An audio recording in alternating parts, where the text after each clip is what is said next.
Ana Karenina, León Tolstoy. Traducción, edición y prólogo. Dr. Jorge Faymark Vidovich López. Prólogo. Publicar una nueva edición de Ana Karenina supone volver a uno de los territorios más hondos de la literatura universal.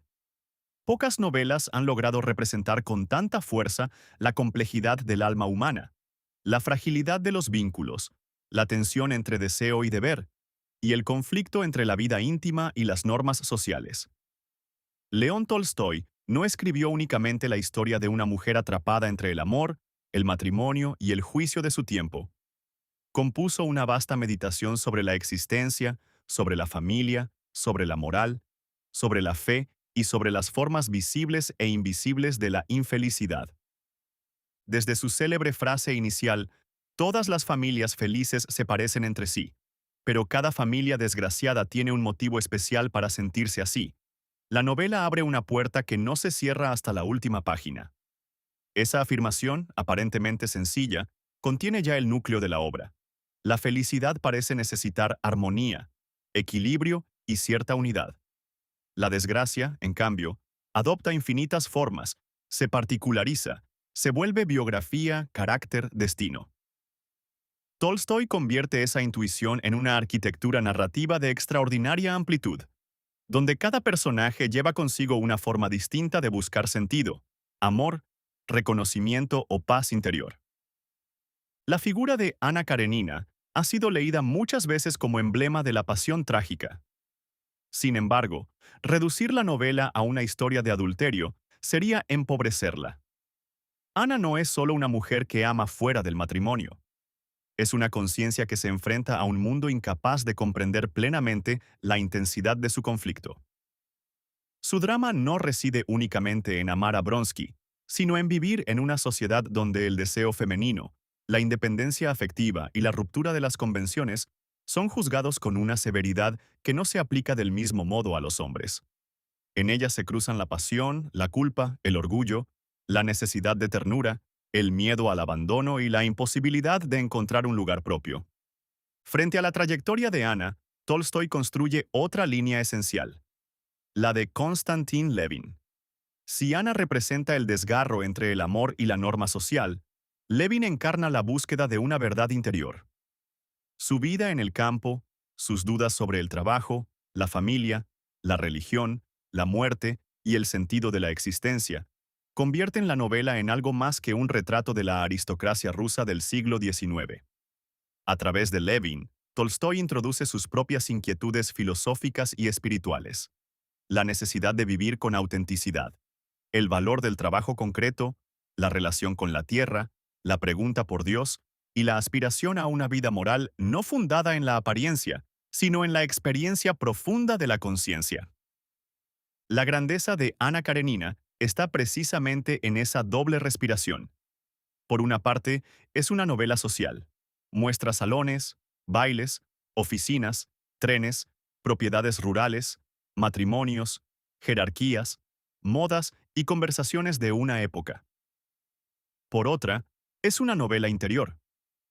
Examina la conciencia de sus personajes con una precisión que anticipa muchas de las preocupaciones de la narrativa moderna. Tolstoy no se limita a narrar lo que sus personajes hacen. Penetra en los movimientos contradictorios de su pensamiento, en sus autoengaños, en sus deseos no confesados y en esas pequeñas oscilaciones del ánimo que terminan determinando una vida. Esta edición toma como referencia el texto ruso de 1878, año en que apareció como libro independiente en Moscú, en la tipografía Terris. La recuperación de esa base textual permite acercarse a la estructura original de la obra, organizada en 8 partes y en capítulos numerados en romano. Respetar esta arquitectura no es un simple gesto formal. Ayuda a devolver al lector el ritmo con que Tolstoy dispuso la progresión de la novela, alternando escenas domésticas, episodios sociales, conflictos amorosos, reflexiones morales y momentos de intensa introspección. Traducir y editar a Tolstoy implica asumir una responsabilidad especial. Su prosa posee una aparente transparencia que puede engañar al lector desprevenido. Tolstoy parece escribir con sencillez, pero esa sencillez está cuidadosamente construida. Sus frases avanzan con naturalidad, sus diálogos parecen cotidianos, sus escenas se ofrecen con una claridad casi inmediata. Sin embargo, bajo esa superficie se despliega una red compleja de matices psicológicos, sociales y espirituales. Una edición en español debe procurar conservar esa fluidez sin borrar la densidad moral de la obra. El lector encontrará aquí una novela de contrastes: la ciudad y el campo, el matrimonio y la pasión, la fe y la duda, la apariencia y la verdad, la libertad y la responsabilidad. Ninguno de estos polos se resuelve de manera simple. Tolstoy no escribe como juez externo que reparte condenas y absoluciones. Escribe como alguien que comprende la fragilidad humana. Incluso cuando muestra el error, la vanidad o la caída, lo hace con una mirada penetrante, pero no superficialmente cruel. Sus personajes no son ideas disfrazadas de personas. Son seres contradictorios, vulnerables, capaces de ternura y de egoísmo, de lucidez y de ceguera. Esa es quizá una de las razones por las que Ana Karenina sigue viva. La novela no pertenece únicamente a la Rusia imperial ni al siglo XIX. Sus preguntas continúan siendo nuestras. ¿Qué ocurre cuando la vida que hemos construido deja de coincidir con lo que sentimos? ¿Hasta dónde llega el deber hacia los otros? ¿Qué precio tiene la libertad personal? ¿Puede una sociedad exigir virtud mientras tolera la hipocresía? ¿Es posible hallar sentido en medio del sufrimiento? ¿Puede el amor salvarnos o también puede destruirnos cuando se convierte en absoluto? La presencia del tren, desde los primeros momentos de la novela hasta su desenlace, simboliza también la modernidad que irrumpe con fuerza. Velocidad, destino, movimiento, ruptura. En Tolstoy, los objetos nunca son meros decorados. El tren es progreso técnico, pero también fatalidad. Comunicación, pero también separación. Impulso hacia el futuro, pero también amenaza. De igual modo, los salones elegantes pueden convertirse en espacios de soledad, y el campo, lejos de ser una simple idealización bucólica, aparece como lugar de trabajo, conflicto, aprendizaje y posible reconciliación con la vida. Esta edición desea ofrecer al lector hispanohablante una entrada cuidada a esa complejidad.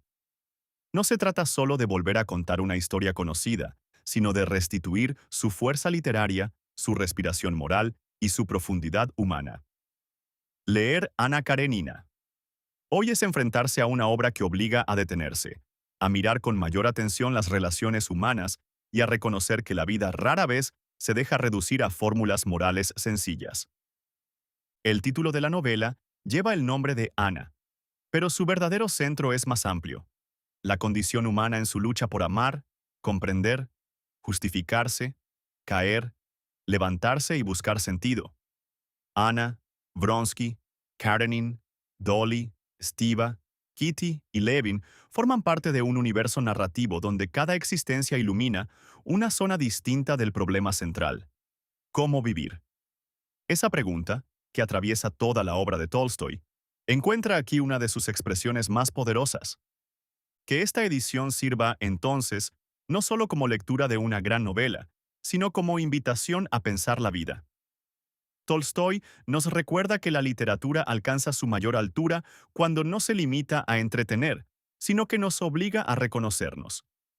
En las páginas de Ana Karenina están el amor y la culpa, la sociedad y la conciencia, la belleza y el dolor, la caída y la posibilidad de una verdad interior. Volver a esta obra es aceptar que los grandes libros no envejecen. Esperan, silenciosos, a que cada generación vuelva a interrogarlos. Dr. Jorge Faimark Vidovich López. Traducción, edición y prólogo. Primera parte. 1. Todas las familias felices se parecen entre sí, pero cada familia desgraciada tiene un motivo especial para sentirse así. En casa de los Oblonsky andaba todo trastrocado. La esposa acababa de enterarse de que su marido mantenía relaciones con la institutriz francesa y se había apresurado a declararle que no podía seguir viviendo con él. Semejante situación duraba ya 3 días y era tan dolorosa para los esposos como para los demás miembros de la familia. Todos, incluso los criados, sentían la íntima impresión de que aquella vida en común no tenía ya sentido y que, incluso en una posada, se encuentran más unidos los huéspedes de lo que ahora se sentían ellos entre sí. La mujer no salía de sus habitaciones. El marido no comía en casa desde hacía 3 días. Los niños corrían libremente de un lado a otro sin que nadie les molestara. La institutriz inglesa había tenido una disputa con el ama de llaves y escribió a una amiga suya pidiéndole que le buscase otra colocación. El cocinero se había ido 2 días antes, precisamente a la hora de comer, y el cochero y la ayudante de cocina manifestaron que no querían continuar prestando sus servicios allí, y que solo esperaban que les saldasen sus haberes para irse. El tercer día después de la escena tenida con su mujer, el príncipe Esteban Arkadievich Oblonsky, Stiva, como le llamaban en sociedad, al despertar a su hora de costumbre, es decir, a las 8 de la mañana, se halló no en el dormitorio conyugal, sino en su despacho, tendido sobre el diván de cuero. Volvió su cuerpo, lleno y bien cuidado, sobre los flexibles muelles del diván, como si se dispusiera a dormir de nuevo, a la vez que abrazando el almohadón apoyaba en él la mejilla. De repente se incorporó, se sentó sobre el diván y abrió los ojos. ¿Cómo era?, pensó, recordando su sueño. A ver. Alabin daba una comida en Darmstadt. Sonaba una música americana. El caso es que Darmstadt estaba en América. Eso es. Alabin daba un banquete, servido en mesas de cristal, y las mesas cantaban, Il mio tesoro. Y si no era eso, era algo más bonito todavía. Había también unos frascos, que luego resultaron ser mujeres. Los ojos de Esteban Arkadievich brillaron alegremente al recordar aquel sueño. Luego quedó pensativo y sonrió. Qué bien estaba todo. Había aún muchas otras cosas magníficas que, una vez despierto, no sabía expresar ni con palabras ni con pensamientos. Observó que un hilo de luz se filtraba por las rendijas de la persiana. Alargó los pies, alcanzó sus zapatillas de tafilete bordado en oro, que su mujer le regalara el año anterior con ocasión de su cumpleaños, y como desde hacía 9 años tenía por costumbre, extendió la mano hacia el lugar donde, en el dormitorio conyugal, acostumbraba tener colocada la bata. Solo entonces se acordó de cómo y por qué se encontraba en su gabinete, y no en la alcoba con su mujer. La sonrisa desapareció de su rostro y arrugó el entrecejo. ¡Ay, ay, ay!, se lamentó, acordándose de lo que había sucedido. Y de nuevo se presentaron a su imaginación los detalles de la escena terrible. Pensó en la violenta situación en que se encontraba, y pensó, sobre todo, en su propia culpa, que ahora se le aparecía con claridad. No, no me perdonará. Y lo malo es que yo tengo la culpa de todo. La culpa es mía y, sin embargo, no soy culpable. Eso es lo terrible del caso. ¡Ay! ¡Ay! ¡Ay!, se repitió con desesperación, evocando de nuevo la escena en todos sus detalles. Lo peor había sido aquel primer momento, cuando al regreso del teatro, alegre y satisfecho con una manzana en las manos para su mujer, no la había hallado en el salón. Asustado, la había buscado en su gabinete, para encontrarla al fin en su dormitorio, examinando aquella malhadada carta que lo había descubierto todo. Dolly, aquella Dolly, eternamente ocupada, siempre llena de preocupaciones. Tan poco inteligente, según opinaba él, se hallaba sentada con el papel en la mano, mirándole con una expresión de horror, de desesperación y de ira. ¿Qué es esto? ¿Qué me dices de esto?, preguntó, señalando la carta. Y ahora, al recordarlo, lo que más contrariaba a Esteban Arkadievich en aquel asunto no era el hecho en sí, sino la manera como había contestado entonces a su esposa. Le había sucedido lo que a toda persona sorprendida en una situación demasiado vergonzosa. No supo adaptar su aspecto a la situación en que se encontraba. Así, en vez de ofenderse, negar, disculparse, pedir perdón o incluso permanecer indiferente, cualquiera de aquellas actitudes habría sido preferible, hizo una cosa ajena a su voluntad. Reflejos cerebrales, juzgó Esteban Arkadievich, que se interesaba mucho por la fisiología. Sonreír, sonreír con su sonrisa habitual, benévola y en aquel caso necia. Aquella necia sonrisa era imperdonable. Al verla, Dolly se había estremecido como bajo el efecto de un dolor físico, y según su costumbre, anonadó a Estiva bajo un torrente de palabras duras, y apenas hubo terminado, huyó a refugiarse en su habitación. Desde aquel momento, se había negado a ver a su marido. Todo por aquella necia sonrisa, pensaba Esteban Arkadievich, y se repetía, desesperado, sin hallar respuesta a su pregunta. ¿Qué hacer? ¿Qué hacer? 2. Esteban Arkadievich era leal consigo mismo. No podía, pues, engañarse asegurándose que estaba arrepentido de lo que había hecho. No, imposible arrepentirse de lo que hiciera un hombre como él, de 34 años, apuesto y aficionado a las damas, ni de no estar ya enamorado de su mujer, madre de 7 hijos, 5 de los cuales vivían, y que tenía solo un año menos que él. De lo que se arrepentía era de no haber sabido ocultar mejor el caso a su esposa. Con todo, comprendía la gravedad de la situación y compadecía a Dolly, a los niños y a sí mismo. Tal vez habría tomado más precauciones para ocultar el hecho mejor si hubiese imaginado que aquello tenía que causar a Dolly tanto efecto. Aunque no solía pensar seriamente en el caso, venía suponiendo desde tiempo atrás que su esposa sospechaba que no le era fiel, pero quitando importancia al asunto.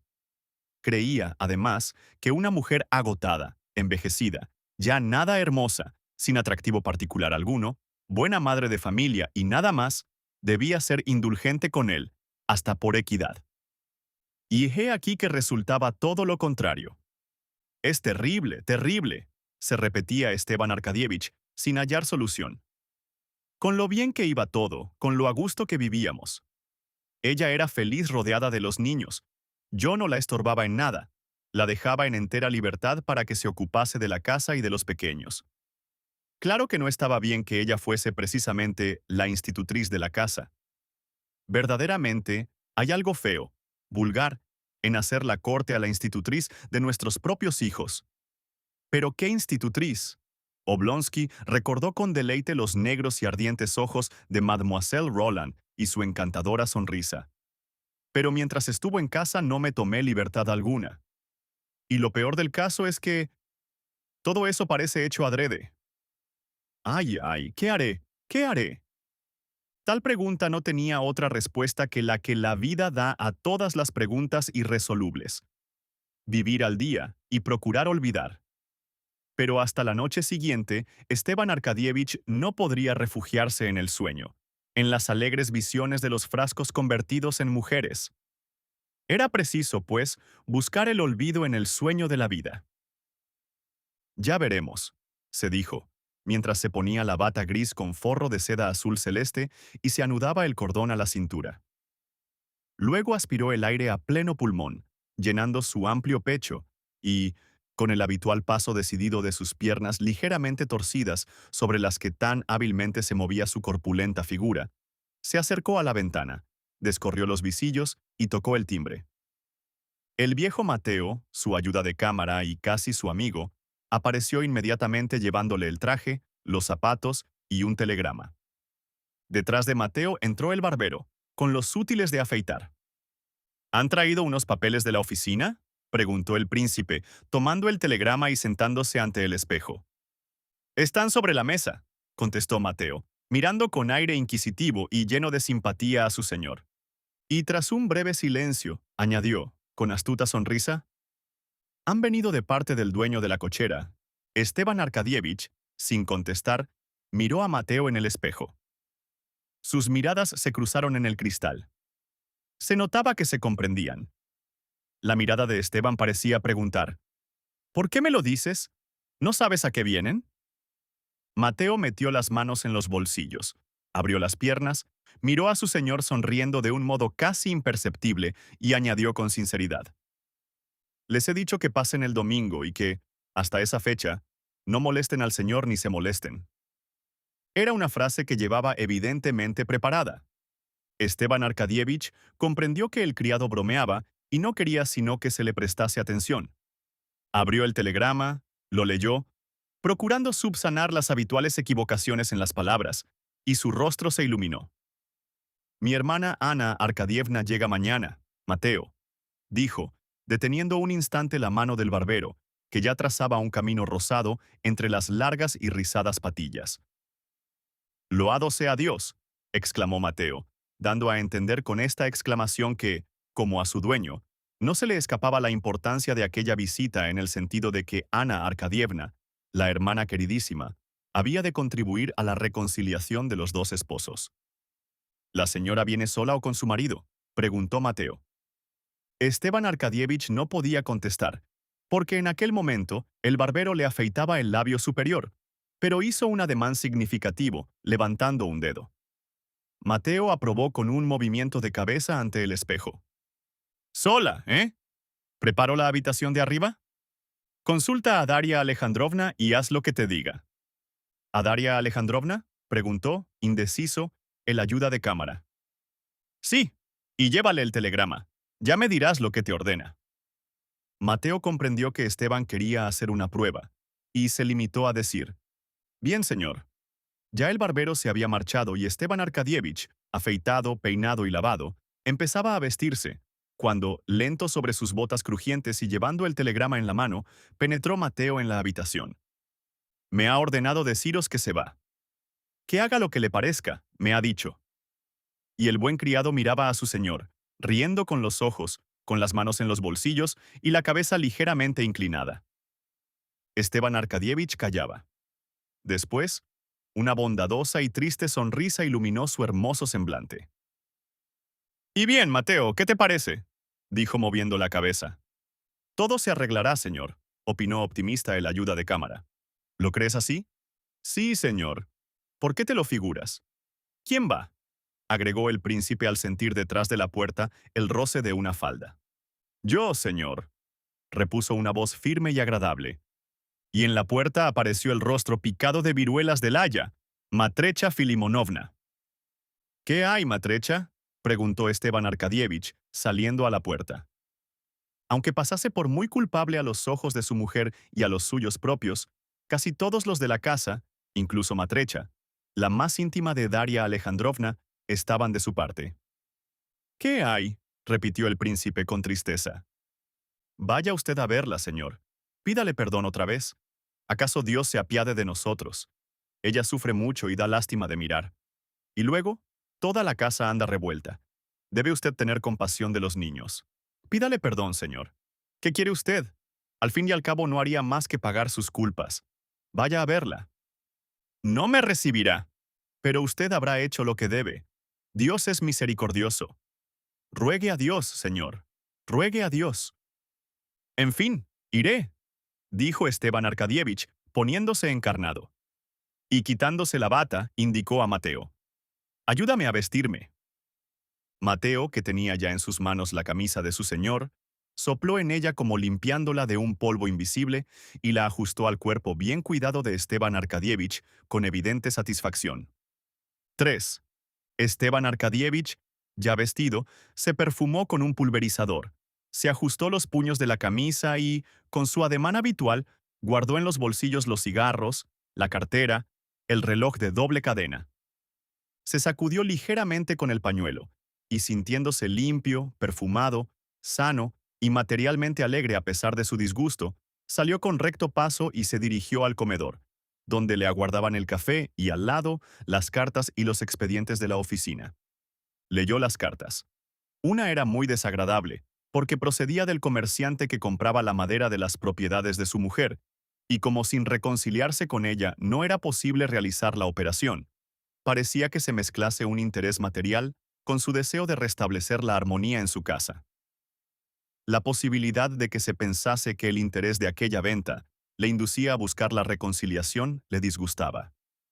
Leído el correo, Esteban Arkadievich tomó los documentos de la oficina, hojeó con rapidez un par de expedientes, hizo unas observaciones en los márgenes con un enorme lápiz y luego comenzó a tomarse el café, a la vez que leía el periódico de la mañana, húmeda aún la tinta de imprenta.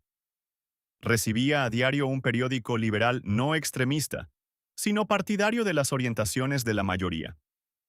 Aunque no le interesaban el arte, la política ni la ciencia, Esteban Arkadievich profesaba firmemente las opiniones sustentadas por la mayoría y por su periódico. Solo cambiaba de ideas cuando estos variaban, o, dicho con más exactitud, no las cambiaba nunca, sino que se modificaban por sí solas en él sin que ni él mismo se diese cuenta. No escogía, pues, orientaciones ni modos de pensar. Antes dejaba que las orientaciones y modos de pensar viniesen a su encuentro, del mismo modo que no elegía el corte de sus sombreros o levitas, sino que se limitaba a aceptar la moda corriente. Como vivía en sociedad y se hallaba en esa edad en que ya se necesita tener opiniones, acogía las ajenas que le convenían. Si optó por el liberalismo y no por el conservadorismo, que también tenía muchos partidarios entre la gente, no fue por convicción íntima, sino porque el liberalismo cuadraba mejor con su género de vida. El Partido Liberal aseguraba que todo iba mal en Rusia y, en efecto, Esteban Arkadievich tenía muchas deudas y sufría siempre de una grave penuria de dinero. Agregaban los liberales que el matrimonio era una institución caduca, necesitada de urgente reforma, y Esteban Arkadievich encontraba, en efecto, escaso interés en la vida familiar, por lo que tenía que fingir contrariando fuertemente sus inclinaciones. Finalmente, el Partido Liberal sostenía o daba a entender que la religión no es más que un freno para la parte inculta de la población, y Esteban Arkadievich estaba de acuerdo, ya que no podía asistir al más breve oficio religioso sin que le dolieran las piernas. Tampoco comprendía por qué se inquietaba a los fieles con tantas palabras terribles y solemnes relativas al otro mundo cuando en éste se podía vivir tan bien y tan a gusto. Añádase a esto que Esteban Arkadievich no desaprovechaba nunca la ocasión de una buena broma, y se divertía con gusto escandalizando a las gentes tranquilas, sosteniendo que ya que querían envanecerse de su origen, era preciso no detenerse en Rúrik y renegar del mono, que era el antepasado más antiguo. De este modo, el liberalismo se convirtió para Esteban Arkadievich en una costumbre, y le gustaba el periódico, como el cigarro después de las comidas, por la ligera bruma con que envolvía su cerebro. Leyó el artículo de fondo, que afirmaba que es absurdo que en nuestros tiempos se levante el grito aseverando que el radicalismo amenaza con devorar todo lo tradicional y que urge adoptar medidas para aplastar la hidra revolucionaria, ya que, muy al contrario, nuestra opinión es que el mal no está en esta supuesta hidra revolucionaria, sino en el terco tradicionalismo que retarda el progreso. Luego repasó otro artículo, este sobre finanzas, en el que se citaba a Bentham y a Mill, y se atacaba de una manera velada al ministerio. Gracias a la claridad de su juicio, comprendía enseguida todas las alusiones, de dónde partían y contra quién iban dirigidas, y el comprobarlo le producía cierta satisfacción.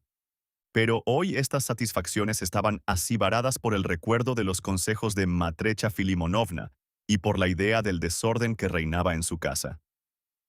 Leyó después que, según se decía, el conde Beist había partido para Wiesbaden, que no habría ya nunca más canas, que se vendía un cochecillo ligero y que una joven ofrecía sus servicios. Pero semejantes noticias no le causaban hoy la satisfacción tranquila y ligeramente irónica de otras veces. Terminado el periódico, la segunda taza de café y el kalach con mantequilla, Esteban Arkadievich se levantó, se limpió las migas que le cayeran en el chaleco y, sacando mucho el pecho, sonrió jovialmente, no como reflejo de su estado de espíritu, sino con el optimismo de una buena digestión. Pero aquella sonrisa alegre le recordó de pronto su situación, y se puso serio y reflexionó. Tras la puerta se oyeron dos voces infantiles, en las que reconoció las de Grisha, su hijo menor, y la de Tania, su hija de más edad. Los niños acababan de dejar caer alguna cosa. «Ya te dije que los pasajeros no pueden ir en el techo», gritaba la niña en inglés. «¿Ves? Ahora tienes que levantarlos». «Todo anda revuelto», pensó Esteban Arkadievich. «Los niños juegan donde quieren, sin que nadie cuide de ellos». Se acercó a la puerta y les llamó. Los chiquillos, dejando una caja con la que representaban un tren, entraron en el comedor. Tania, la predilecta del príncipe, corrió atrevidamente hacia él y se colgó a su cuello, feliz de poder respirar el característico perfume de sus patillas. Después de haber besado el rostro de su padre, que la ternura y la posición inclinada en que estaba habían enrojecido, Tania se disponía a salir. Pero él la retuvo. «¿Qué hace mamá?», preguntó, acariciando el terso y suave cuello de su hija. Hola, añadió sonriendo, dirigiéndose al niño que le había saludado. Reconocía que quería menos a su hijo, y procuraba disimularlo y mostrarse igualmente amable con los dos. Pero el pequeño se daba cuenta y no correspondió con ninguna sonrisa a la sonrisa fría de su padre. Mamá ya está levantada, contestó la niña. Esteban Arkadievich suspiró. Eso quiere decir que ha pasado la noche en vela, pensó. ¿Y está contenta? La pequeña sabía que entre sus padres había sucedido algo, que mamá no estaba contenta, y que a papá debía constarle, y no había de fingir ignorarlo, preguntando con aquel tono indiferente. Se ruborizó, pues, por la mentira de su padre. Él, a su vez, adivinó los sentimientos de Tania y se sonrojó también. No sé, repuso la pequeña. Mamá nos dijo que no estudiásemos hoy, que fuésemos con Miss Hall a ver a la abuelita. Muy bien, ve pues, donde te ha dicho la mamá, Tania. Pero no, espera un momento, dijo, reteniéndola y acariciando la manita suave y delicada de su hija. Tomó de la chimenea una caja de bombones que dejara allí el día antes y ofreció dos a Tania, eligiendo uno de chocolate y otro de azúcar, que sabía que eran los que más le gustaban. «Uno es para Gricha, ¿no, papá?», preguntó la pequeña, señalando el de chocolate. Sí, sí. Volvió a acariciarla en los hombros, le besó la nuca y la dejó marchar. El coche está listo, señor, dijo Mateo. Y le está esperando un visitante que quiere pedirle no sé qué. ¿Hace rato que está ahí? Una media horita. ¿Cuántas veces te he dicho que anuncies las visitas enseguida? Lo menos que puedo hacer es dejarle tomar tranquilo su café, señor, replicó el criado con aquel tono, entre amistoso y grosero, que no admitía réplica. Vaya, pues que entre, dijo Oblonsky, con un gesto de desagrado. La solicitante, la esposa del teniente Kalinin, pedía una cosa estúpida a imposible. Pero Esteban Arkadievich, según su costumbre, la hizo entrar, la escuchó con atención y, sin interrumpirla, le dijo a quién debía dirigirse para obtener lo que deseaba, y hasta escribió, con su letra grande, hermosa y clara, una carta de presentación para aquel personaje. Despachada la mujer del oficial, Oblonsky tomó el sombrero y se detuvo un momento, haciendo memoria para recordar si olvidaba algo. Pero nada había olvidado, sino lo que quería olvidar. Su mujer. Eso es. Ah, sí, se dijo, y sus hermosas facciones se ensombrecieron. ¿Iré o no? En su interior una voz le decía que no, que nada podía resultar sino fingimientos, ya que era imposible volver a convertir a su esposa en una mujer atractiva, capaz de enamorarle, como era imposible convertirle a él en un viejo incapaz de sentirse atraído por las mujeres hermosas. Nada, pues, podía resultar sino disimulo y mentira, dos cosas que repugnaban a su carácter. No obstante, algo hay que hacer. No podemos seguir así, se dijo, tratando de animarse. Ensanchó el pecho, sacó un cigarrillo, lo encendió, le dio dos chupadas, lo tiró en el cenicero de nácar y luego, con paso rápido, se dirigió al salón y abrió la puerta que comunicaba con el dormitorio de su mujer. 4.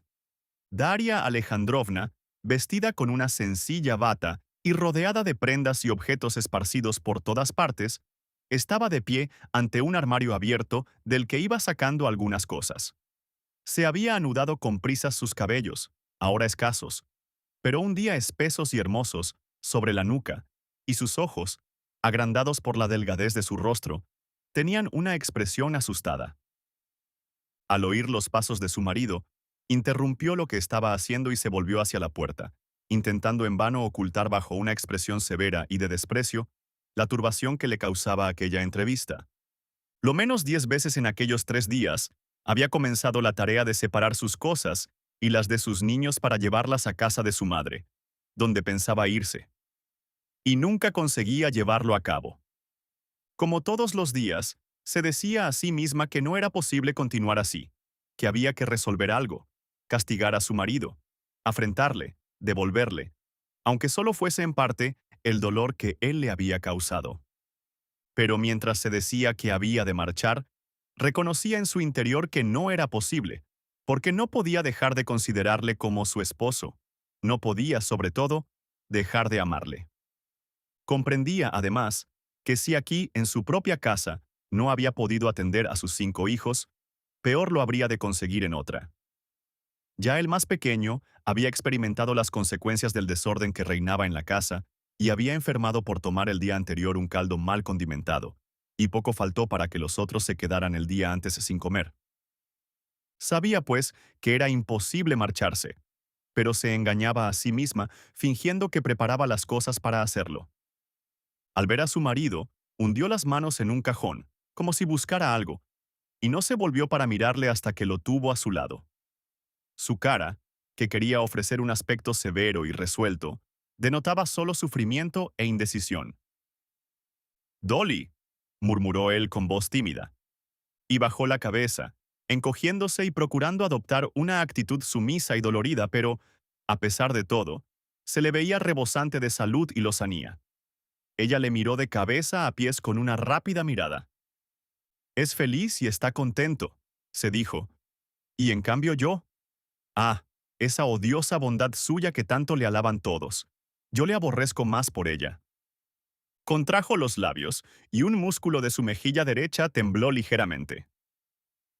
«¿Qué quiere usted?», preguntó con voz rápida y profunda, que no era la suya. «Dolly», repitió él con voz insegura. «Ana llega hoy. ¿Y a mí qué me importa?». «No pienso recibirla», exclamó su mujer. «Es necesario que la recibas, Dolly». «Váyase de aquí, váyase», le gritó ella, como si aquellas exclamaciones le fuesen arrancadas por un dolor físico. Oblonsky pudo haber estado tranquilo mientras pensaba en su mujer, imaginando que todo se arreglaría, según le dijera Mateo, en tanto que leía el periódico y tomaba el café. Pero al contemplar el rostro de Dolly, cansado y dolorido, al oír su resignado y desesperado acento, se le cortó la respiración, se le oprimió la garganta y las lágrimas afluyeron a sus ojos. «Oh, Dios mío, Dolly, ¿qué he hecho?», murmuró. No pudo decir más, ahogada la voz por un sollozo. Ella cerró el armario y le miró. «¿Qué te puedo decir, Dolly? Solo una cosa. Que me perdones. ¿No crees que los 9 años que llevamos juntos merecen que olvidemos los momentos de...?» Dolly bajó la cabeza y escuchó lo que él iba a decirle, como si ella misma le implorara que la convenciese. «¿Los momentos de ceguera?», siguió él. E iba a continuar, pero al oír aquella expresión, los labios de su mujer volvieron a contraerse, como bajo el efecto de un dolor físico, y de nuevo tembló el músculo de su mejilla. «Váyase, váyase de aquí», gritó con voz todavía más estridente, «y no hable de sus cegueras ni de sus villanías». Y trató ella misma de salir, pero hubo de apoyarse desfalleciente en el respaldo de una silla. El rostro de su marido parecía haberse dilatado. Tenía los labios hinchados y los ojos llenos de lágrimas. «Dolly», murmuraba, dando rienda suelta a su llanto, «piensa en los niños. ¿Qué culpa tienen ellos? Yo sí soy culpable y estoy dispuesto a aceptar el castigo que merezca. No encuentro palabras con que expresar lo mal que me he portado. Perdóname, Dolly». Ella se sentó. Oblonsky oía su respiración, fatigosa y pesada, y se sintió invadido, por su mujer, de una infinita compasión. Dolly quiso varias veces empezar a hablar, pero no pudo. Él esperaba. «Tú te acuerdas de los niños solo para valerte de ellos, pero yo sé bien que ya están perdidos», dijo ella al fin, repitiendo una frase que, seguramente, se había dicho a sí misma más de una vez en aquellos 3 días. «Le había tratado de tú». Oblonsky la miró reconocido y se adelantó para cogerle la mano, pero ella se apartó de su esposo con repugnancia. «Pienso en los niños. Haría todo lo posible para salvarles, pero no sé cómo. ¿Quitándoles a su padre o dejándoles cerca de un padre depravado? Sí, depravado.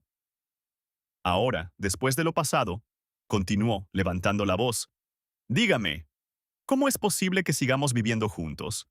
¿Cómo puedo vivir con un hombre, el padre de mis hijos, que tiene relaciones amorosas con la institutriz de sus hijos? ¿Y qué quieres que hagamos ahora?». «¿Qué cabe hacer?», repuso él, casi sin saber lo que decía, humillando cada vez más la cabeza. «Me da usted asco. Me repugna usted», gritó Dolly, cada vez más agitada. Sus lágrimas son agua pura. Jamás me ha amado usted. No sabe lo que es nobleza ni sentimiento. Le veo a usted como a un extraño, ¿sí? Como a un extraño, dijo, repitiendo con cólera aquella palabra para ella tan terrible. Un extraño. Oblonsky la miró, asustado y asombrado de la ira que se retrataba en su rostro. No comprendía que lo que provocaba la ira de su mujer era la lástima que le manifestaba. Ella solo veía en él compasión, pero no amor. Me aborrece, me odia y no me perdonará, pensó Oblonsky. Es terrible, terrible, exclamó.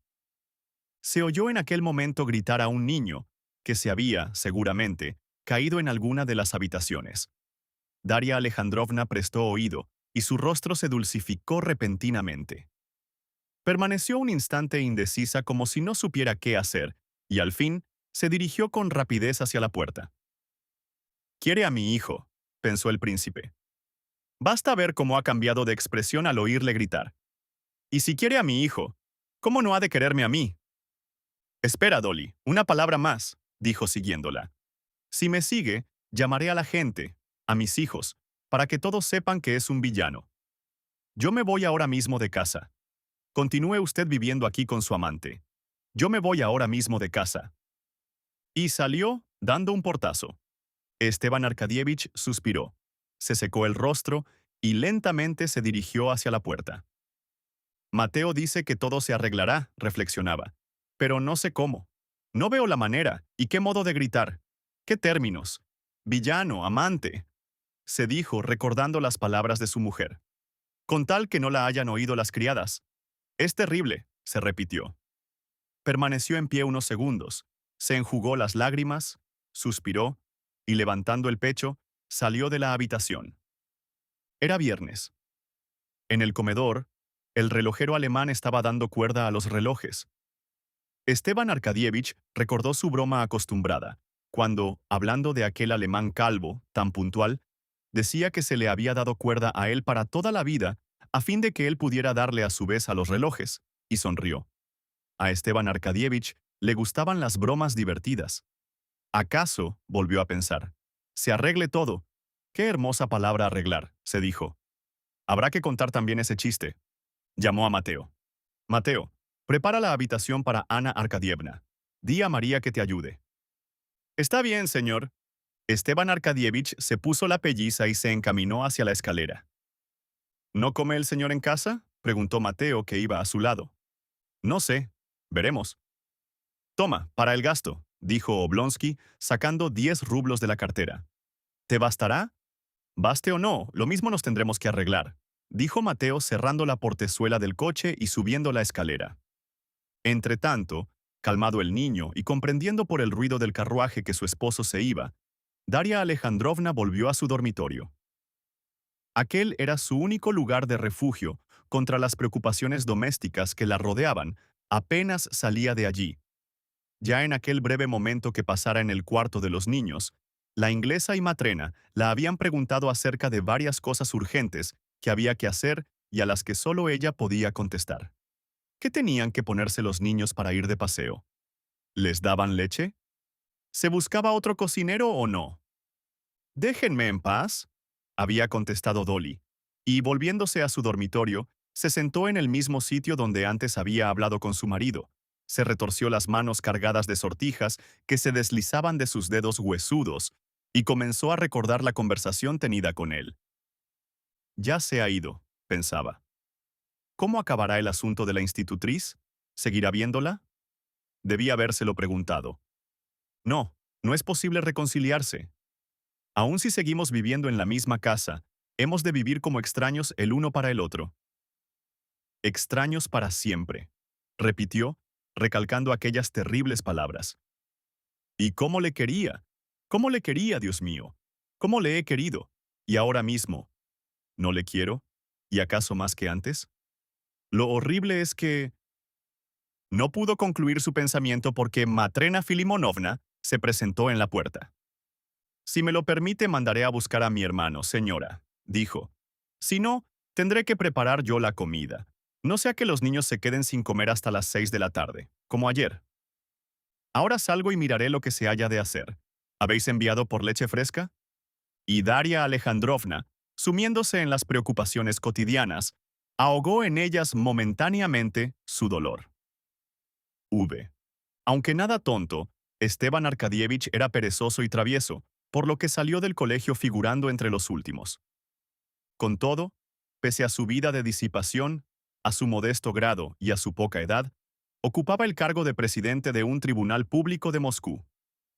Había obtenido aquel empleo gracias a la influencia del marido de su hermana Ana, Alexis Alejandrovich Karenin, que ocupaba un alto cargo en el ministerio del que dependía su oficina.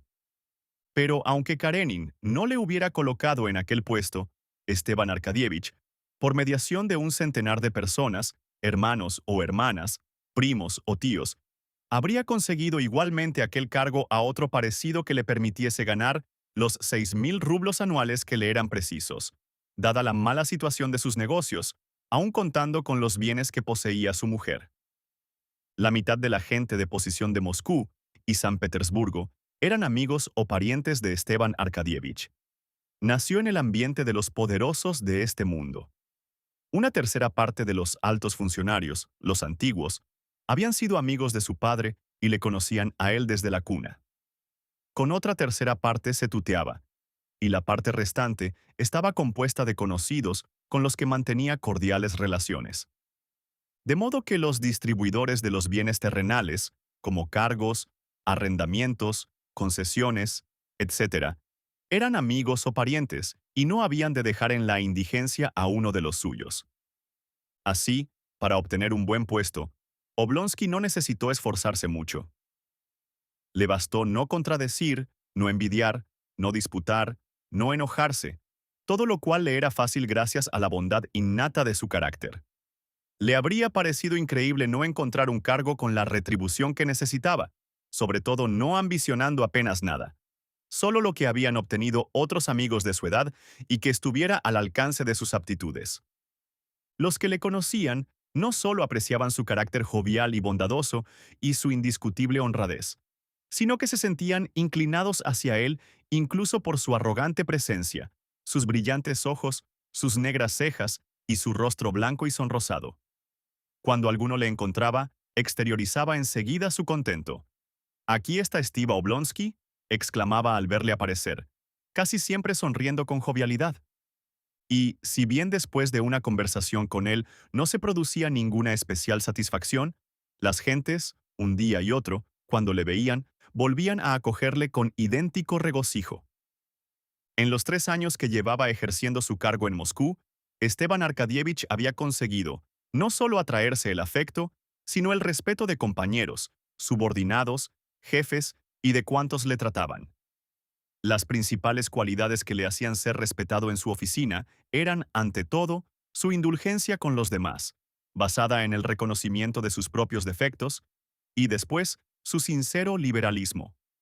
No aquel liberalismo de que hablaban los periódicos, sino un liberalismo que llevaba en la sangre y que le hacía tratar siempre del mismo modo a todos, sin distinción de posiciones y jerarquías, y finalmente, y era esta la cualidad principal, la perfecta indiferencia que le inspiraba su cargo, lo que le permitía no entusiasmarse demasiado con él ni cometer errores.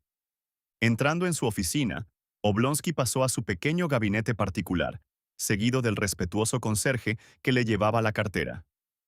Se vistió allí el uniforme y entró en el despacho.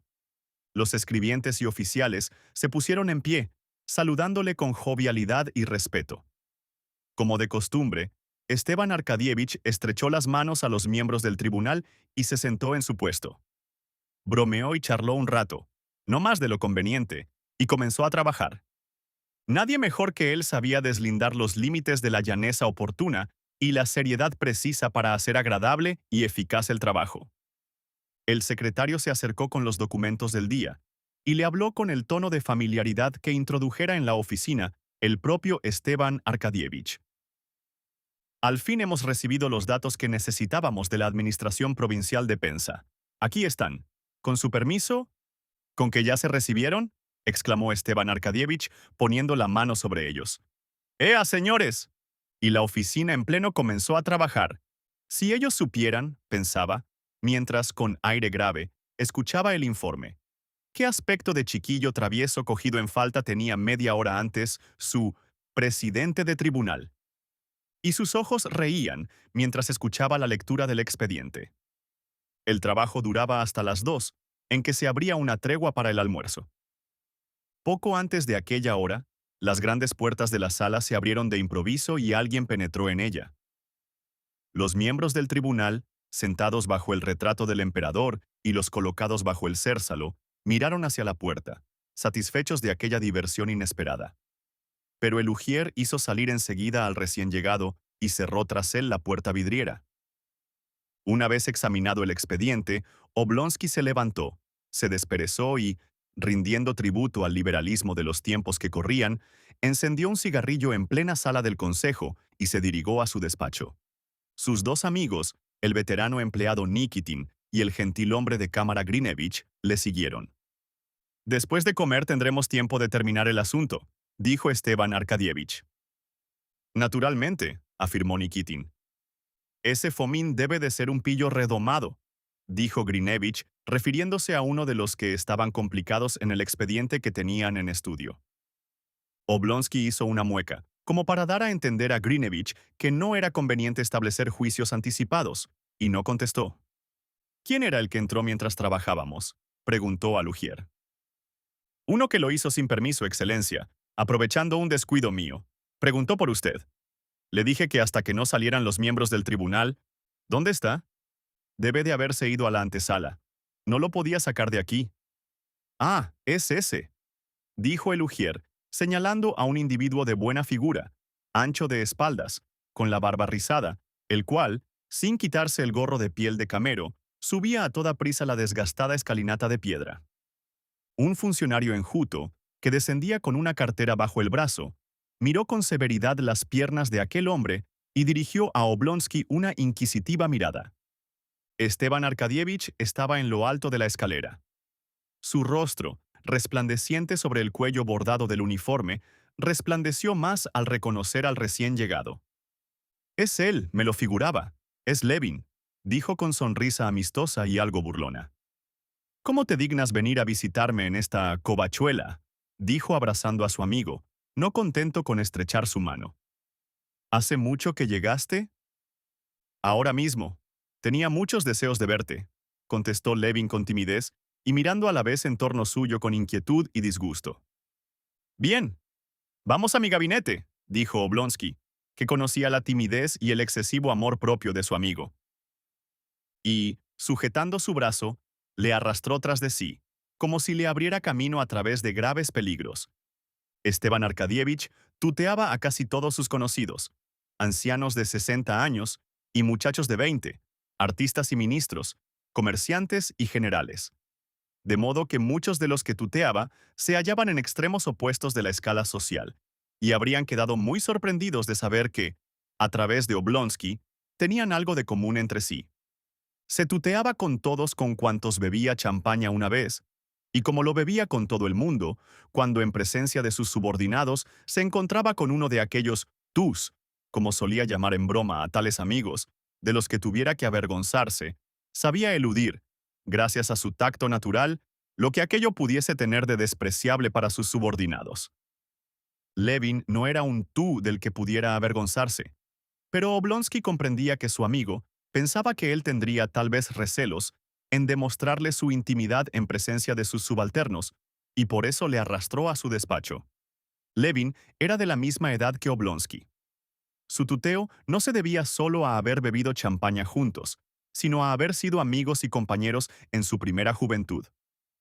No obstante, la diferencia de sus inclinaciones y caracteres, se querían como suelen quererse dos amigos de la adolescencia.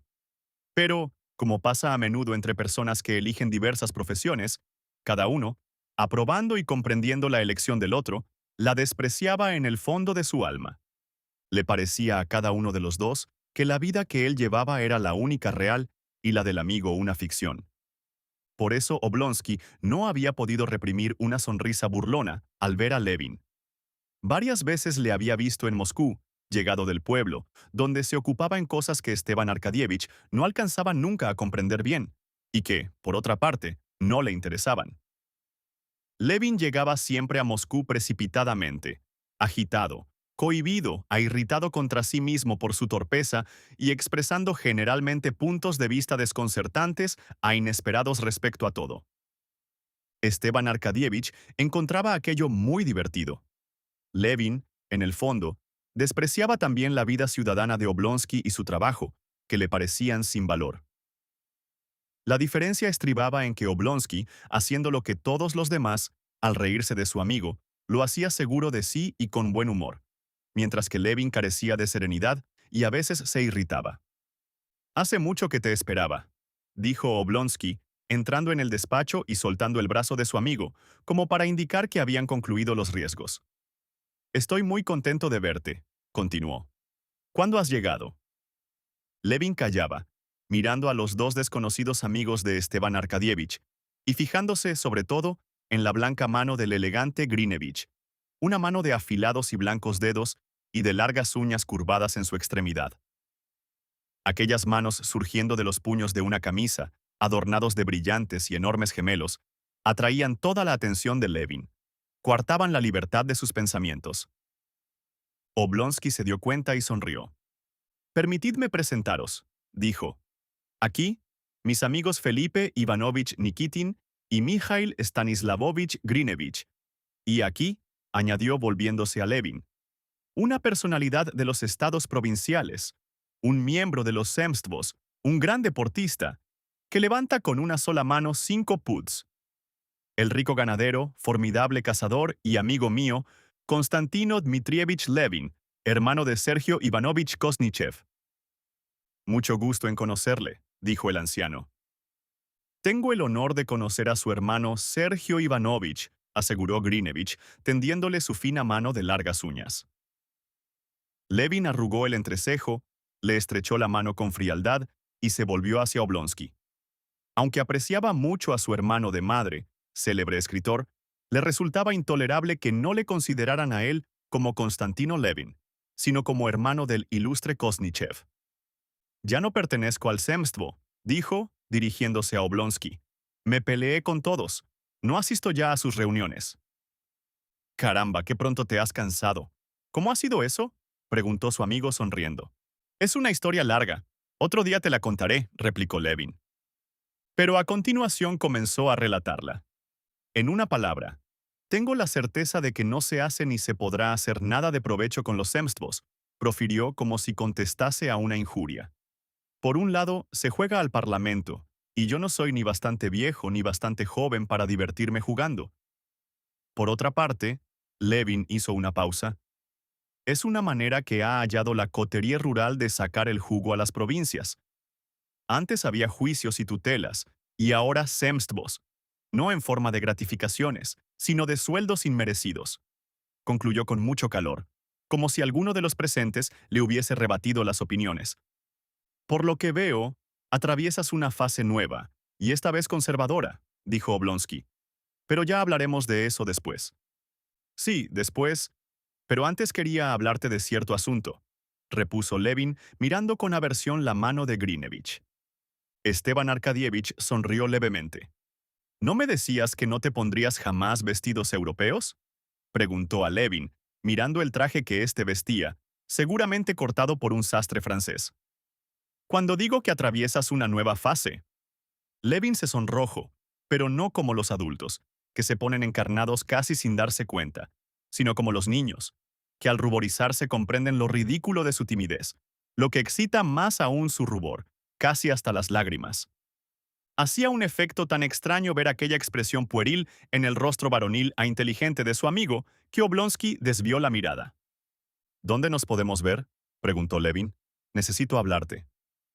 Oblonsky reflexionó. «Vamos a almorzar al restaurante Gurin», dijo, «y allí hablaremos. Estoy libre hasta las 3». «No», dijo Levin, después de pensarlo un momento. «Antes tengo que ir a otro sitio. Entonces cenaremos juntos por la noche». «Pero, ¿para qué cenar? Al fin y al cabo no tengo nada especial que decirte. Solo preguntarte 2 palabras, y después podremos hablar». «Pues dime las 2 palabras ahora y hablemos por la noche». «Se trata», empezó Levin. De todos modos, no es nada de particular. En su rostro se retrató una viva irritación provocada por los esfuerzos que hacía para dominar su timidez. ¿Qué sabes de los Sherbatsky? ¿Siguen sin novedad? Preguntó por fin. Esteban Arkadievich, a quien le constaba de tiempo atrás que Levin estaba enamorado de su cuñada Kitty, sonrió imperceptiblemente y sus ojos brillaron de satisfacción.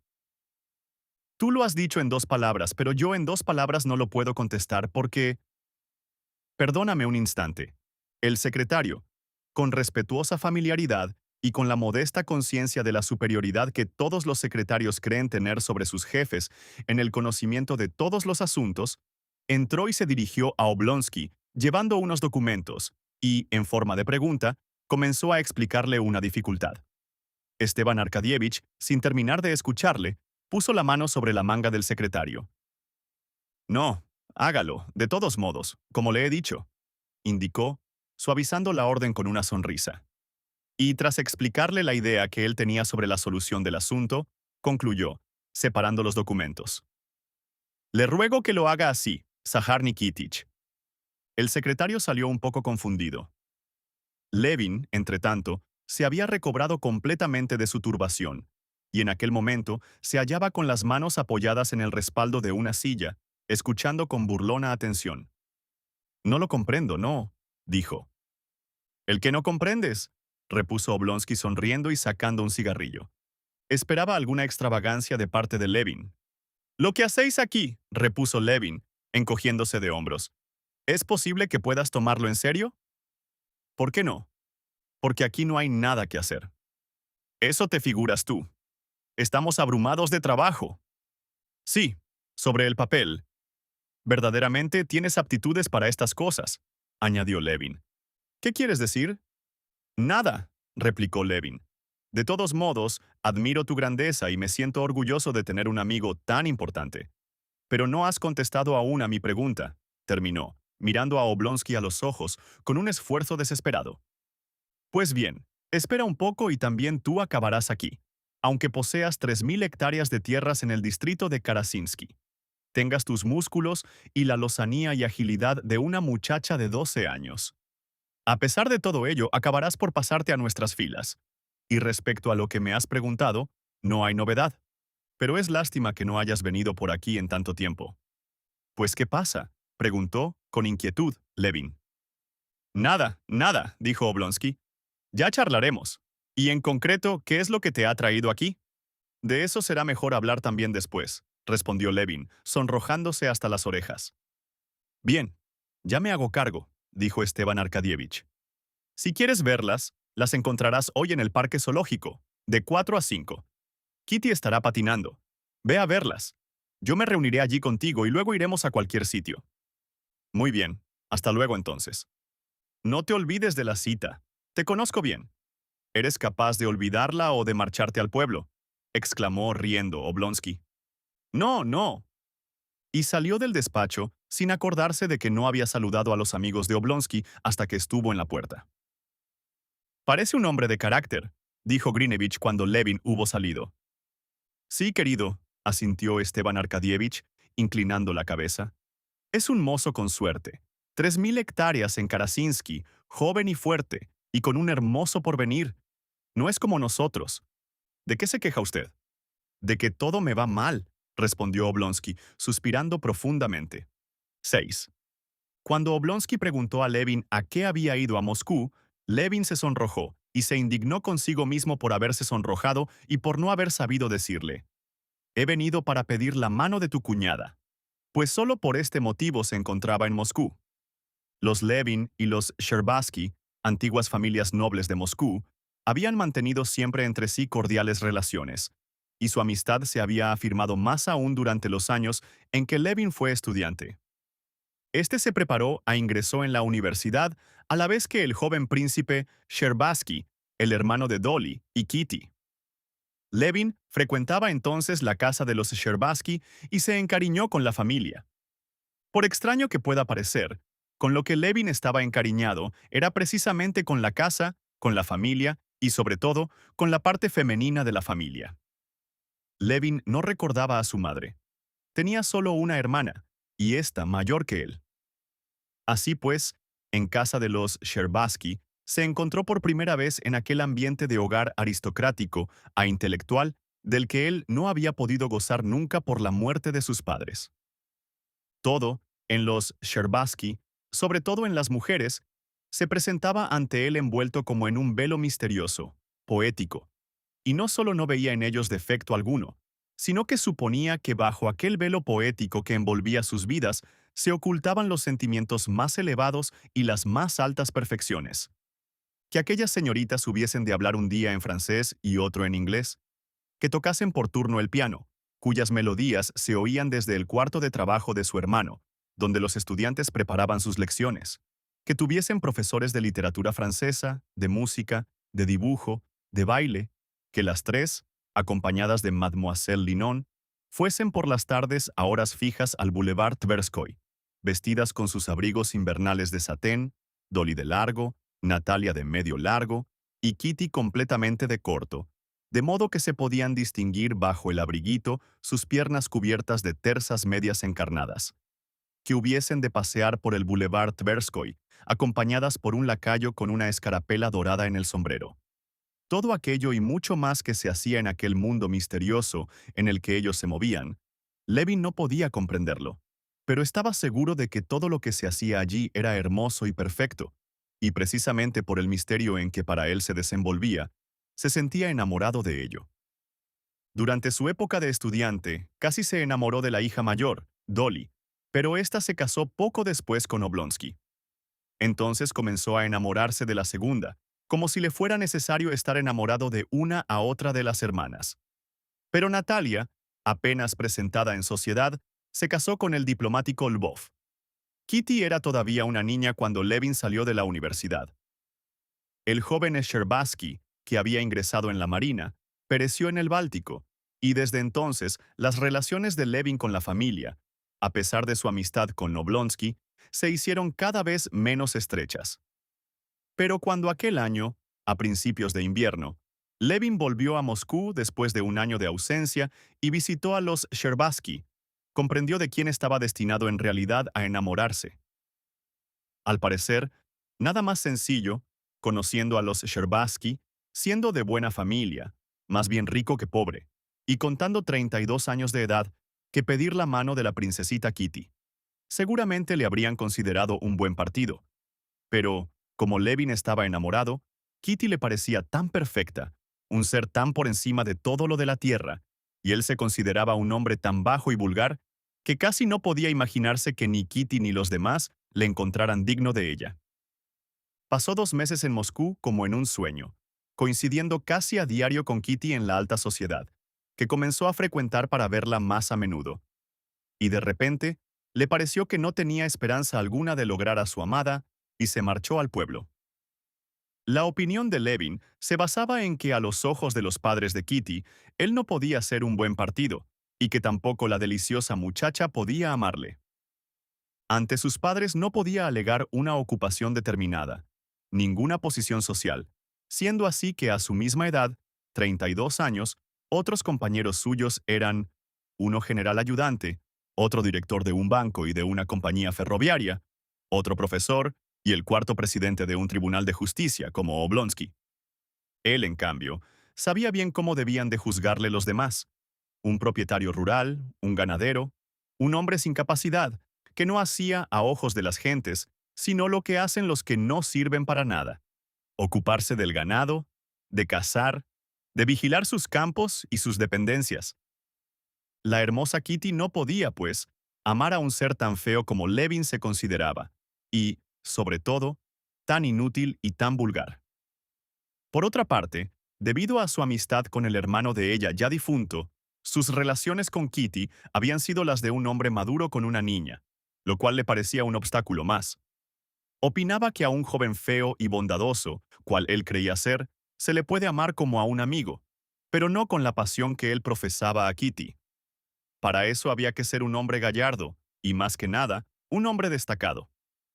Es verdad que había oído decir que las mujeres aman a veces a hombres feos y vulgares, pero él no lo podía creer, y juzgaba a los demás por sí mismo, que solo era capaz de amar a mujeres bonitas, misteriosas y originales.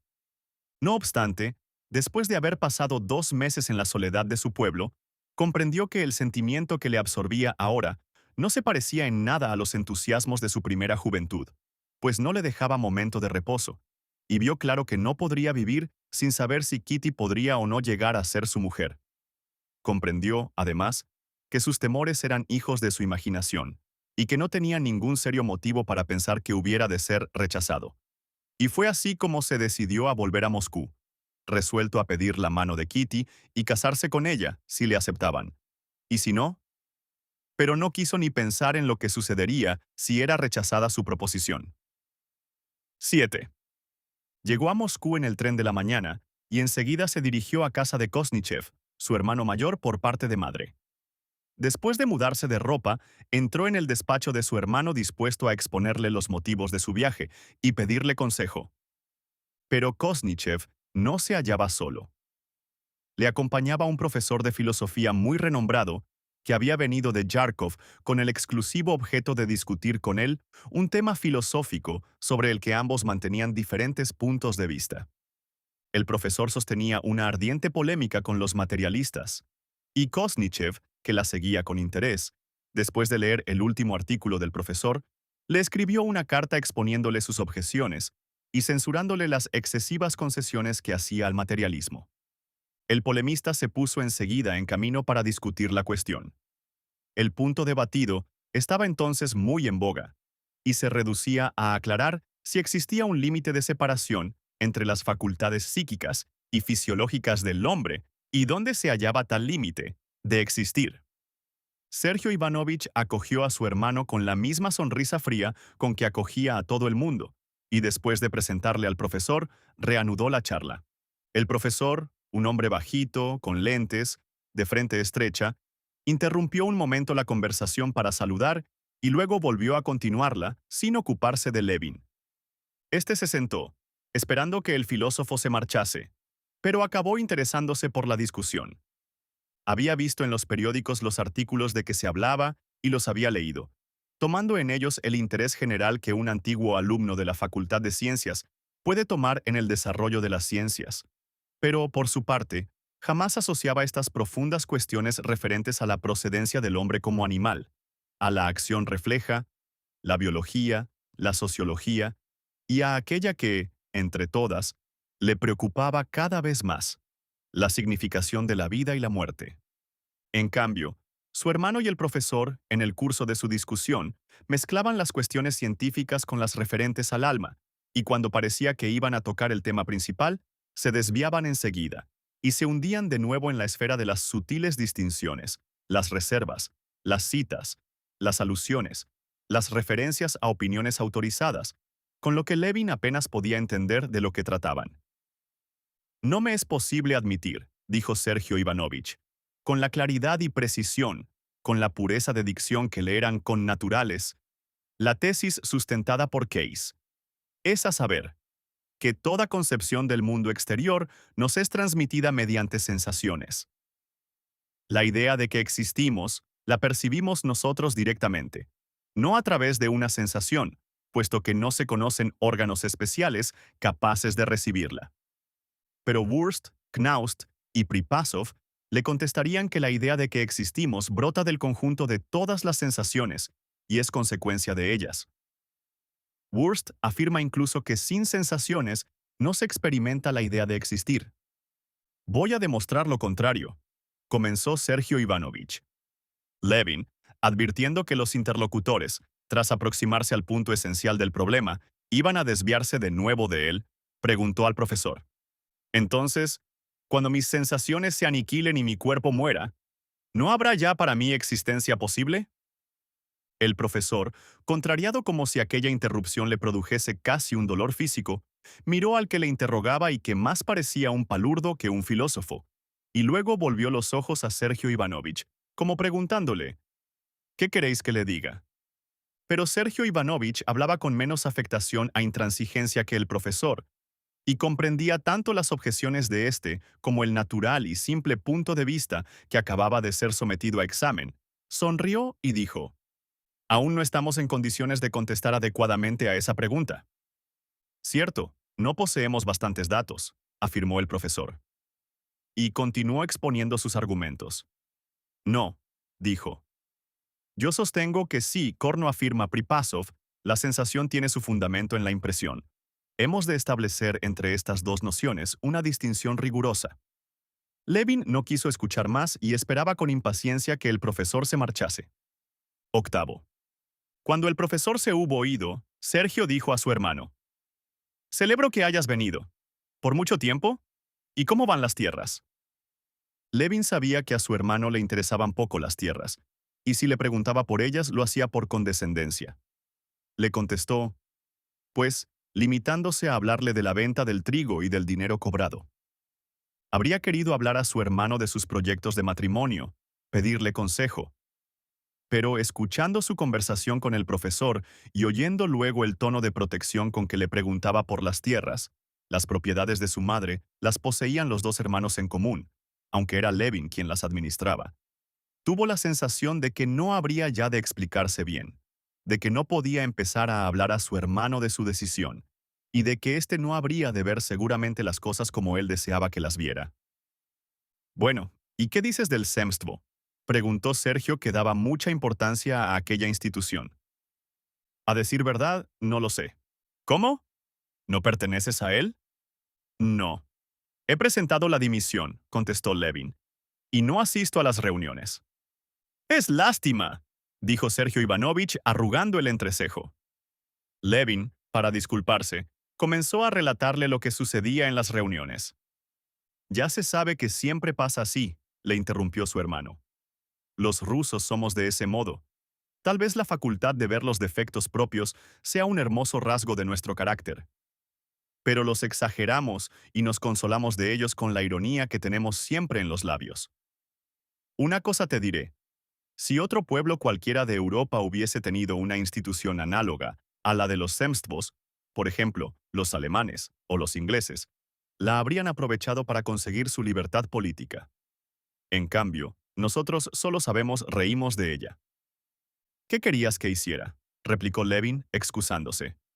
Era mi última prueba. Puse en ella toda mi alma. Pero no puedo, no tengo aptitudes. No es que no tengas. Es que no enfocas bien el asunto, dijo Sergio Ivanovich. Tal vez tengas razón, concedió Levin abatido. ¿Sabes que nuestro hermano Nicolás está otra vez en Moscú? Nicolás, hermano de Constantino y de Sergio, por parte de madre, y mayor que los dos, era un calavera. Había disipado su fortuna, andaba siempre con gente de dudosa reputación y estaba reñido con ambos hermanos. ¿Es posible?, preguntó Levin con inquietud. ¿Cómo lo sabes? Prokofí le ha visto en la calle. ¿En Moscú? ¿Sabes dónde vive? Levin se levantó, como disponiéndose a marchar enseguida. Siento habértelo dicho, dijo Sergio Ivanovich, meneando la cabeza al ver la emoción de su hermano. Envié a informarme de su domicilio, le remití la letra que aceptó a Trubin y que pagué yo. Y mira lo que me contesta. Y Sergio Ivanovich alargó a su hermano una nota que tenía bajo el pisapapeles. Levin leyó la nota, escrita con la letra irregular de Nicolás, tan semejante a la suya. Os ruego encarecidamente que me dejéis en paz. Es lo único que deseo de mis queridos hermanitos. Nicolás Levin. Después de leerla, Constantino permaneció en pie ante su hermano, con la cabeza baja y el papel entre las manos. En su interior luchaba con el deseo de olvidar a su desgraciado hermano y la convicción de que obrar de aquel modo sería una mala acción. Al parecer se propone ofenderme, pero no lo conseguirá, seguía diciendo Sergio. Yo estaba dispuesto a ayudarle con todo mi corazón, mas ya ves que es imposible. Sí, sí, repuso Levin. Comprendo y apruebo tu actitud, pero yo quiero verle. Ve si lo deseas, mas no te lo aconsejo, dijo Sergio Ivanovich. No es que yo le tema con respecto a las relaciones entre tú y yo. No conseguirá hacernos reñir, pero creo que es mejor que no vayas, y así te lo aconsejo. Es imposible ayudarle. Sin embargo, haz lo que te parezca mejor. Quizás sea imposible ayudarle, pero no quedaría tranquilo, sobre todo ahora, si... No te comprendo bien, repuso Sergio Ivanovich. Lo único que comprendo es la lección de humildad. Desde que Nicolás comenzó a ser como es, Yo comencé a considerar eso que llaman una bajeza, con menos severidad. Ya sabes lo que hizo. Es terrible, terrible, repetía Levin. Después de obtener del lacayo de su hermano las señas de Nicolás, Levin decidió visitarle enseguida, pero luego, reflexionándolo mejor, aplazó la visita hasta la tarde. Ante todo, para tranquilizar su espíritu, necesitaba resolver el asunto que le traía a Moscú. Para ello se dirigió, pues, a la oficina de Oblonsky y después de haber conseguido las informaciones que necesitaba sobre los Shcherbasky, tomó un coche y se dirigió al lugar donde le habían dicho que podía encontrar a Kitty. 9. A las 4 de la tarde, Levin, con el corazón palpitante, dejó el coche de alquiler cerca del parque zoológico y se encaminó por un sendero a la pista de patinar, seguro de encontrar a Kitty, ya que había visto a la puerta el carruaje de los Shcherbasky. El día era frío, despejado. Ante el parque zoológico estaban alineados trineos, carruajes particulares y coches de alquiler. Aquí y allá se veían algunos gendarmes. El público, con sus sombreros que relucían bajo el sol, se agolpaba en la entrada y en los paseos ya limpios de nieve, entre filas de casetas de madera de estilo ruso con adornos esculpidos. Los añosos abedules, inclinados bajo el peso de la nieve que cubría sus ramas, parecían ostentar flamantes vestiduras de fiesta. Levin, mientras seguía el sendero que conducía a la pista, se decía: «Hay que estar tranquilo. Es preciso no emocionarse. ¿Qué te pasa, corazón? ¿Qué quieres? Calla, estúpido». Así hablaba a su corazón, pero cuanto más se esforzaba en calmarse, más emocionado se sentía. Se encontró con un conocido que le saludó, pero Levin no recordó siquiera quién podía ser. Se acercó a las montañas de nieve, en las que, entre el estrépito de las cadenas que hacían subir los trineos, sonaban voces alegres. Unos pasos más allá se encontró ante la pista y entre los que patinaban reconoció inmediatamente a Kitty. La alegría y el temor inundaron su corazón. Kitty se hallaba en la extremidad de la pista, hablando en aquel momento con una señora. Aunque nada había de extraordinario en su actitud ni en su vestido, para Levin resaltaba entre todos, como una rosa entre las ortigas. Todo en tomo de ella parecía iluminado. Era como una sonrisa que hiciera resplandecer las cosas a su alrededor. ¿Es posible que pueda acercarme a donde está?, se preguntó Levin. Hasta el lugar donde ella se hallaba le parecía un santuario inaccesible, y tal era su zozobra que hubo un momento en que incluso decidió marcharse. Tuvo que hacer un esfuerzo sobre sí mismo para decirse que al lado de Kitty había otras muchas personas y que él podía muy bien haber ido allí para patinar. Entró en la pista, procurando no mirar a Kitty sino a largos intervalos, como hacen los que temen mirar al sol de frente. Pero como el sol, la presencia de la joven se sentía aún sin mirarla. Aquel día y a aquella hora, acudían a la pista personas de una misma posición, todas ellas conocidas entre sí. Allí estaban los maestros del arte de patinar, luciendo su arte, los que aprendían sujetándose a sillones que empujaban delante de ellos, deslizándose por el hielo con movimientos tímidos y torpes. Había también niños y viejos que patinaban por motivos de salud. Todos parecían a Levin seres dichosos porque podían estar cerca de ella. Sin embargo, los patinadores cruzaban al lado de Kitty, la alcanzaban, le hablaban, se separaban otra vez y todo con indiferente naturalidad, divirtiéndose sin que ella entrase para nada en su alegría, gozando del buen tiempo y de la excelente pista. Nicolás Shcherbasky, primo de Kitty, vestido con una chaqueta corta y pantalones ceñidos, descansaba en un banco con los patines puestos. Al ver a Levin, le gritó: «Hola, primer patinador de todas las Rusias. ¿Desde cuándo está usted aquí? El hielo está excelente. Ande, póngase los patines». «No traigo patines», repuso Levin, asombrado de la libertad de maneras de Shcherbasky delante de ella, y sin perderla de vista ni un momento, aunque tenía puesta en otro sitio la mirada. Sintió que el sol se aproximaba a él. Deslizándose sobre el hielo con sus piececitos calzados de altas botas, Kitty, algo asustada al parecer, se acercaba a Levin. Tras ella, haciendo gestos desesperados e inclinándose hacia el hielo, iba un muchacho vestido con el traje nacional ruso que la perseguía. Kitty patinaba con poca seguridad. Sacando las manos del manguito sujeto al cuello por un cordón, las extendía como para cogerse a algo ante el temor de una caída. Vio a Levin, a quien reconoció enseguida, y sonrió tanto para él como para disimular su temor.